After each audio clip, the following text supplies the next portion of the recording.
Добро, првен кажете ни, има ли вина во судот воопшто за бегството на премиерот Никола Груевски и околу начинот сега на распишување меѓународна потерница по него со фактот веќе и официјално се дозна дека е во Будимпешта и бара политички азил.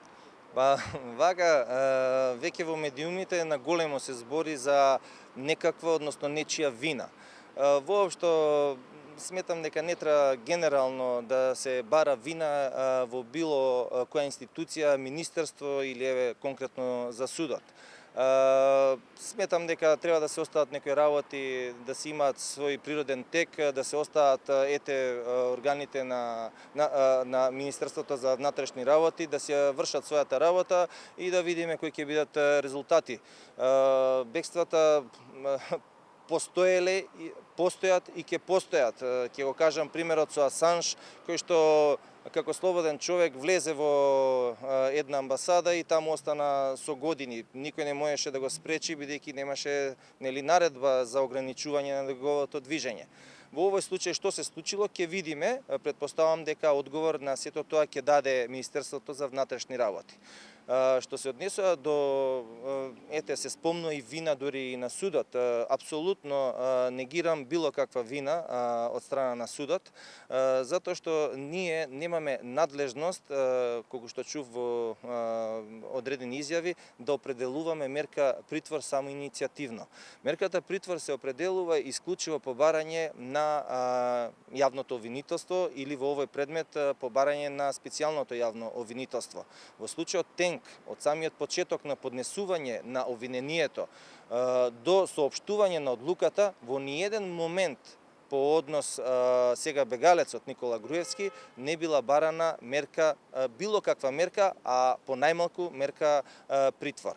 За разлика од него, во истиот предмет, каде што на почеток не се бараше мерка притвор за сега осудениот Ѓоко Поповски, по објавување на пресудата од страна на специјалното јавно обвинителство беше побарана таа мерка и судот ја определи. Само иницијативно определување на мерка притвор од страна на судот е возможно единствено доколку од страна на некое лице биле изречени поблаги мерки за обезбедување, одземање пасош, односно јавување или ненапуштање на живеалиштето, а истиот ја прекршил. Во таков случај, по службена должност, судот може да определи мерка притвор.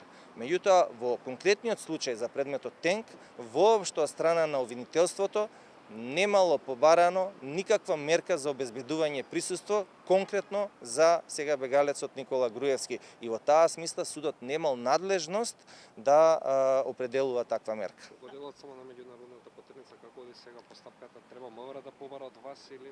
Да, постапката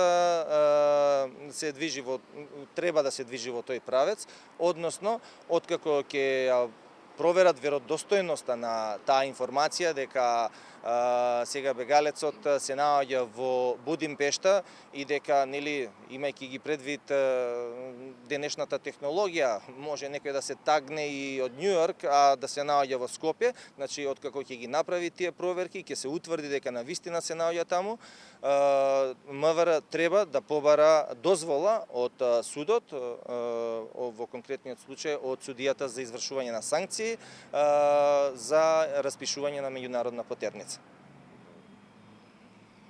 А зашто не се побара, не се распиша меѓународна потерница во петокот кога првпат не се најде дома? Кога покаже дека нема намера да... Ова е да. Така, ова е Не.